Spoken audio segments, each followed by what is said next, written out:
Nacional y el Ministerio de Educación presentan Aprendo en Casa. Ministerio de Educación. Gobierno del Perú. El Perú primero. Queridos estudiantes, los invitamos a participar en el desarrollo de las sesiones de aprendizaje que hemos preparado para ustedes. Aprendo en Casa.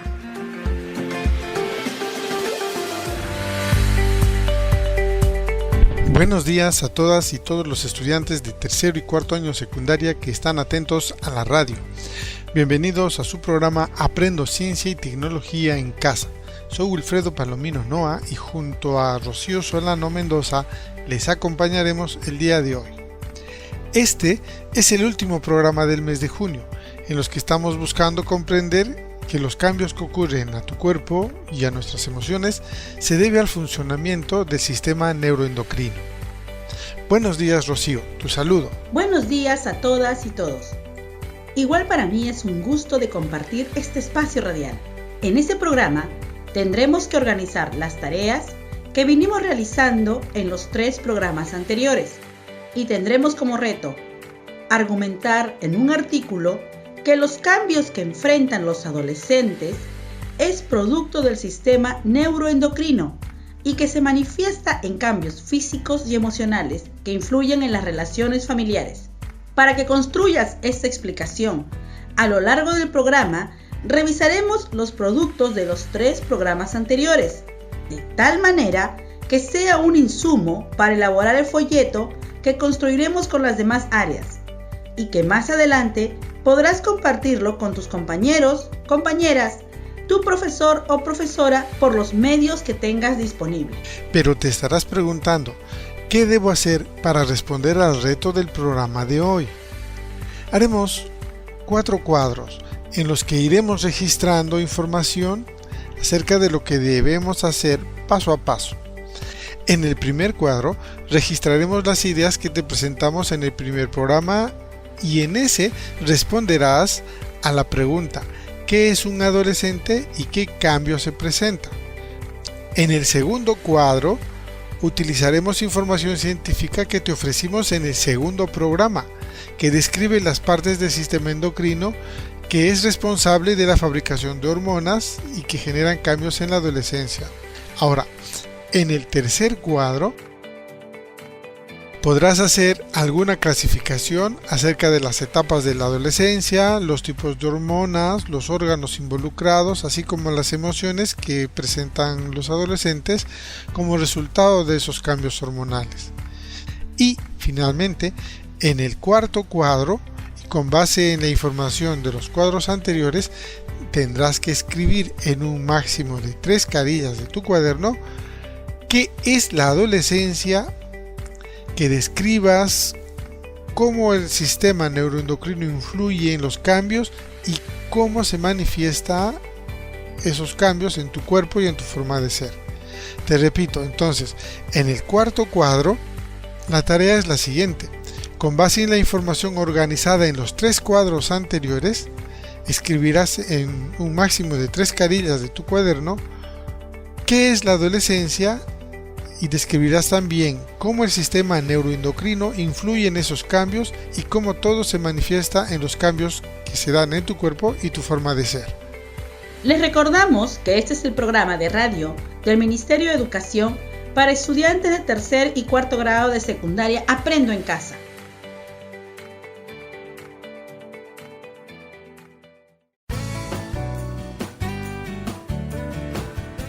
Queridos estudiantes, en el primer programa tuvimos como reto identificar los cambios que están viviendo en esta etapa y con base en las ideas clave que mencionamos en ese programa tenían que elaborar un cuadro con la lista de esos cambios. Recuerdo que consideramos el caso de 2 jovencitos, Jaime y Janet, que estaban en pleno desarrollo y cambios por la adolescencia y eso les tenía preocupados y hasta un poquito confundidos. En ese programa dijimos que estos cambios los pasamos todas las personas y se les conoce como etapas de la vida y en los seres humanos se llaman Primero, la etapa prenatal es la que incluye los momentos en los que aún un niño no ha nacido y está viviendo dentro de su mamá. Una segunda etapa, que es la etapa de la infancia, que se inicia en el momento de nacer y termina alrededor de los 3 o 4 años. Luego viene la etapa de la niñez. En esta etapa la vida es la que se presenta más o menos entre los 3 y 11 años. Luego viene la etapa que nos interesa, la adolescencia, que se vive entre los 11 y 17 años. Luego viene la etapa de la juventud, aproximadamente entre los 18 y 35, y la etapa de la adultez, que es cuando se supone la persona está madura, que va desde los 36 a 65 años, y la etapa de la ancianidad, aunque ahora le conocemos como adultos mayores, que comienza después de los 65 años. Así es, queridos estudiantes. Queremos recordarles que si ya comenzaron a vivir esos cambios en su cuerpo y su forma de ser, tranquilos, todo estará bien. Solo están iniciando una nueva etapa de su vida, pero deberemos estar atentos y atentas para poder hacer frente a esos cambios de tal manera que nos hagamos mejores personas. La adolescencia podemos dividirla en 3 etapas. La adolescencia temprana, de 11, 12 y 13 años. La adolescencia media, entre los 14, 15 y 16 años. Y la adolescencia tardía, entre los 17, 18 y 19 años. Así es, Rocío. La tarea final de ese programa fue que le elaboraran un cuadro en el que registren esos cambios que les están ocurriendo o que están observando que les ocurren a sus compañeros. Este cuadro debiera tener 3 columnas. Las dos primeras columnas referidas a los cambios físicos que ocurren en el sexo masculino y en el sexo femenino. Y en la tercera columna ya tendría que anotar cada quien según el sexo que tiene. O sea, si eres varón, los cambios en la forma de ser que estás sufriendo, y si eres mujer, los cambios que también son característicos de ti. Por ejemplo, entre los cambios que podría anotar un varón, podría decir que aparece vello púbico, también vellos en las axilas, en los brazos, en las piernas. En el caso de los cambios físicos que están enfrentando el sexo femenino, podríamos decir que también les desarrolla vello púbico, acumulan grasa en las caderas, y respecto a sus cambios en la forma de ser en la tercera columna, eso ya dependería del sexo de cada quien. Por ejemplo, si es del sexo masculino, podrían decir que tienen reacciones un poco torpes, que son un poco tímidos, o que tienen reacciones contradictorias, cosas así. Entonces debiéramos tener 3 columnas en las que anotamos esos cambios. También en este programa pedimos que conversaran con sus padres u otros adultos de la familia y que les pregunten acerca de cómo habían vivido ellos esa etapa. Eso va a ser importante porque estas 3 columnas más el resultado de las interrogantes a los padres o a los adultos de la familia, vamos a tener un insumo para poder completar esta primera tarea. Así es, Wilfredo. A continuación, les recordaremos lo que trabajamos en el segundo y tercer programa y que les servirá de insumo para que describan las partes del sistema endocrino, que es el responsable de la fabricación de hormonas que generan los cambios de la adolescencia en el segundo cuadro. En el segundo programa hablamos del sistema endocrino y que este no tiene una ubicación específica dentro del cuerpo, porque está conformado por diversas glándulas protectoras de diferentes hormonas que actúan como reguladores químicos de diferentes procesos orgánicos del cuerpo. Las hormonas son los mensajeros químicos del organismo, ya que transportan información e instrucciones de un conjunto de células a otro. Las glándulas endocrinas liberan hormonas en el torrente sanguíneo y esto permite que lleguen a todas las partes del cuerpo. Las hormonas del sistema endocrino ayudan a controlar el estado de ánimo, el crecimiento y el desarrollo de la forma en que funcionan los órganos en el metabolismo y la reproducción. El sistema endocrino controla qué cantidad se libera de cada una de las hormonas.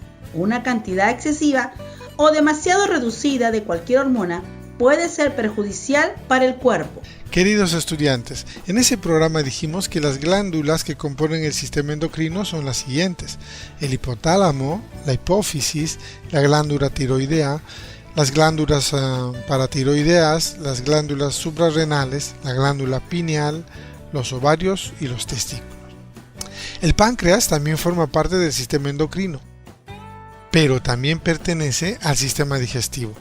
Esto se debe a que fabrica y segrega hormonas en el torrente sanguíneo y también fabrica y segrega enzimas en el sistema digestivo. El hipotálamo es la glándula principal del sistema endocrino. Esta glándula, al igual que una antena, recibe información del ambiente y de las condiciones internas de nuestro cuerpo. Por ejemplo, la temperatura del ambiente o la temperatura interna del cuerpo, o la cantidad de luz que estamos recibiendo o qué sentimientos estamos experimentando en ese momento. El hipotálamo recoge toda esa información del cerebro y le envía a otra glándula llamada hipófisis. Esta glándula hipófisis, a pesar de su tamaño, se le suele llamar la glándula maestra, ya que fabrica todas las hormonas que controlan a las demás glándulas endocrinas.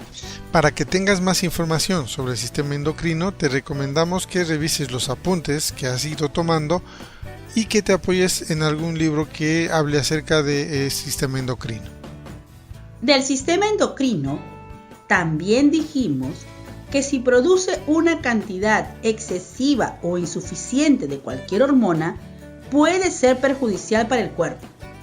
Por ejemplo, si la hipófisis produce una cantidad excesiva de la hormona de crecimiento, el niño podría ser demasiado alto. Si produce una cantidad insuficiente, el niño podría ser anormalmente bajo. Pero, ¿cómo saber si posiblemente hay problemas en el sistema endocrino? La médica Larissa Hirsch de Teen Health dice: bebes mucha agua pero sigues teniendo sed. Orinas a menudo. Tienes dolor de barriga o náuseas con frecuencia. Estás muy cansado o te sientes débil. Estás ganando o perdiendo mucho peso. Tienes temblores o sudas mucho. Tienes estreñimiento. No estás creciendo o no te estás desarrollando según lo que cabe esperar. Así es, Rocío.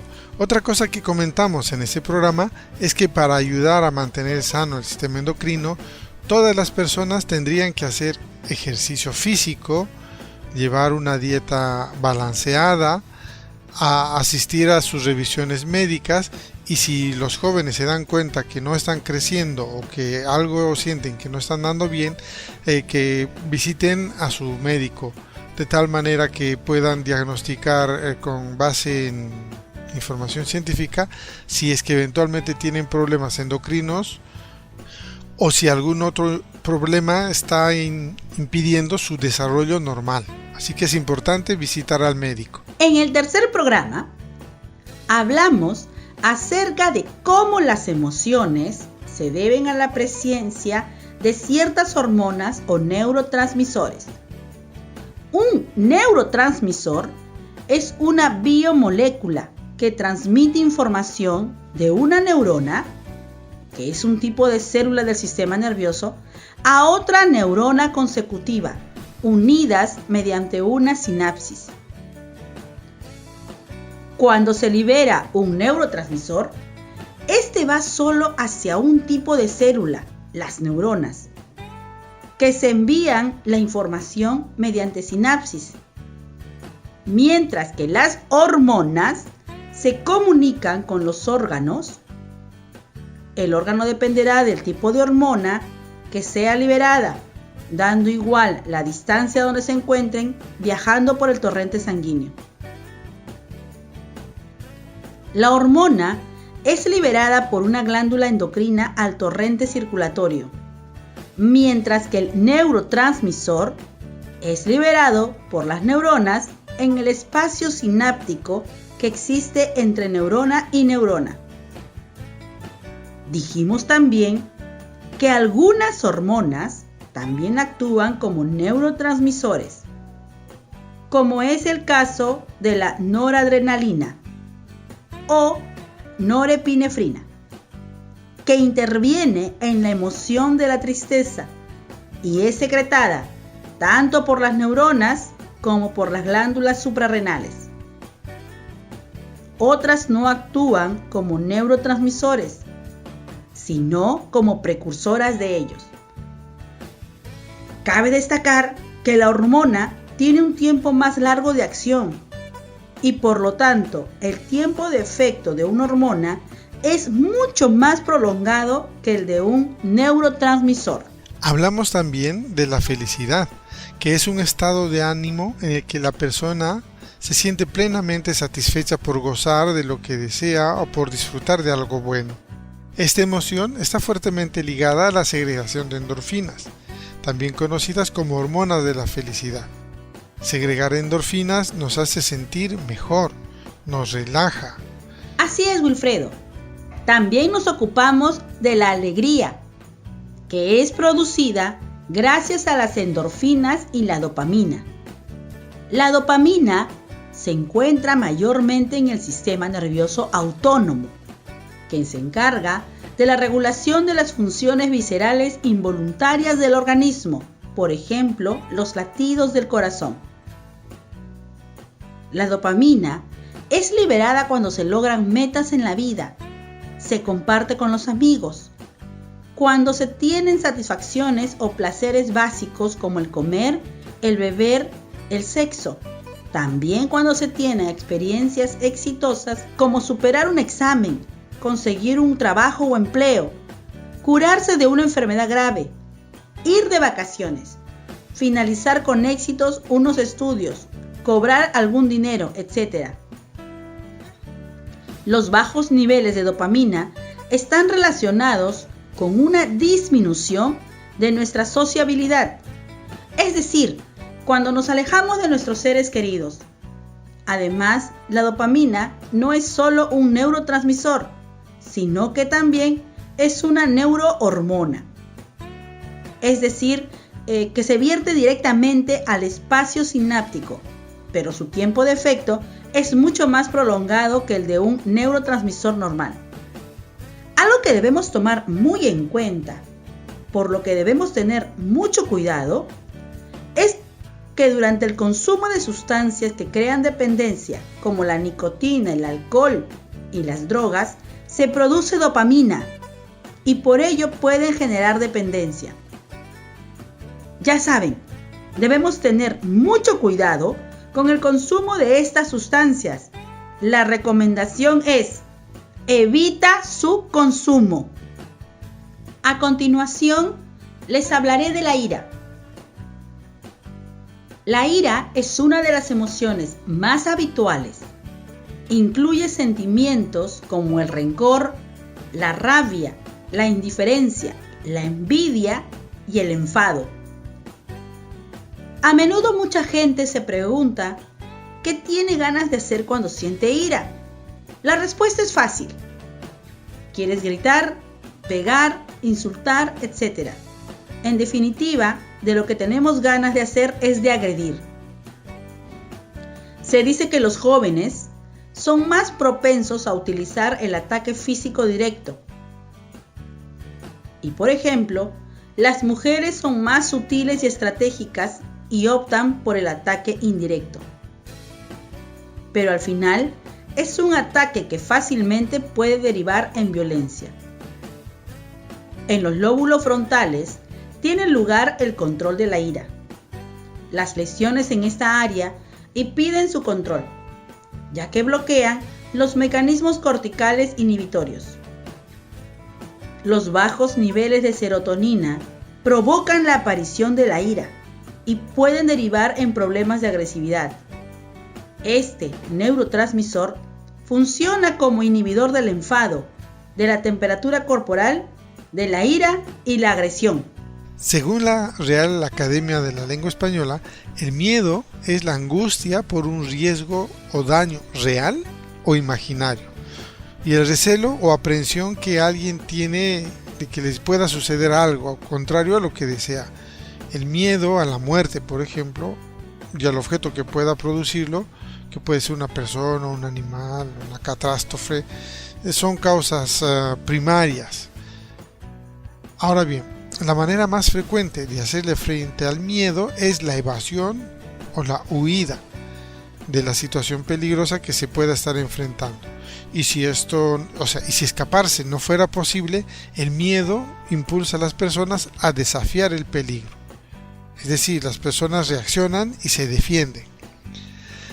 El miedo es una de las emociones más poderosas, ya que sirve para ponernos a salvo o defendernos. La causa de que sintamos miedo es la mezcla de 3 neurotransmisores y su influencia. Esos neurotransmisores son la dopamina, la serotonina y la noradrenalina, así que no se te olvide. Ahora hablaremos de la tristeza. Normalmente la tristeza suele producirse por la pérdida de algo o alguien que valoramos como primordial, por ejemplo la salud, los bienes materiales o un ser querido. También se consideran pérdidas la separación, el divorcio, una enfermedad grave, el desempleo o la vejez.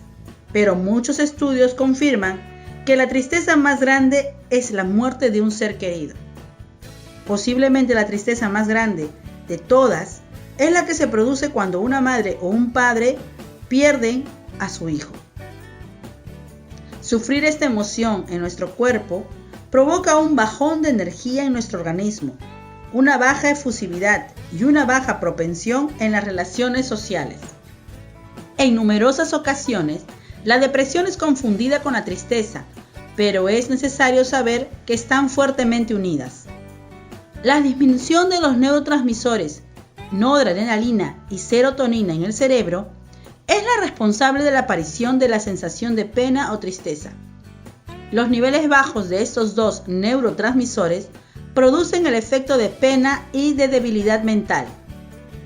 Esto se explica porque la serotonina es responsable de mantener en equilibrio nuestro estado de ánimo, por lo que el déficit de serotonina conduce a un estado de ánimo triste.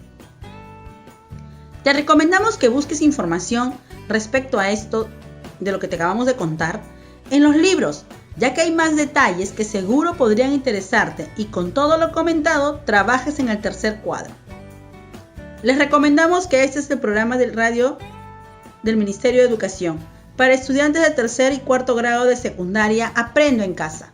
Ya casi estamos a punto de terminar el programa y debemos recordarte que los 3 cuadros que hemos querido reconstruir como repaso de las sesiones anteriores nos servirán de insumo para elaborar un 4º cuadro al final de este programa de radio, ya que con base en la información de los 3 cuadros anteriores, en un máximo de 3 carillas deberás escribir en tu cuaderno qué es la adolescencia, deberás describir cómo el sistema neuroendocrino influye en esos cambios que trae la adolescencia y cómo se manifiesta esto en tu cuerpo y en tu forma de ser.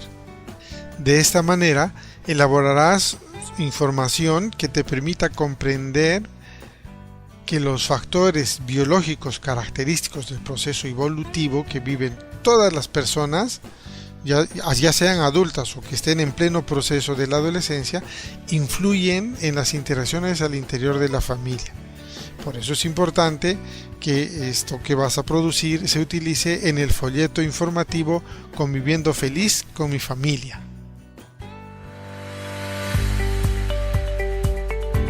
Estimado docente, con tu apoyo, el estudiante podrá concluir con su gran reto de la sesión de hoy, que es construir una explicación razonada de qué es la adolescencia, que describa cómo es el sistema neuroendocrino y cómo influyen los cambios y cómo todo eso se manifiesta, tanto en su cuerpo como en su forma de ser, para organizar la información que permite comprender los factores biológicos característicos del proceso evolutivo que viven los estudiantes de su edad y que influyen en las interacciones al interior de la familia.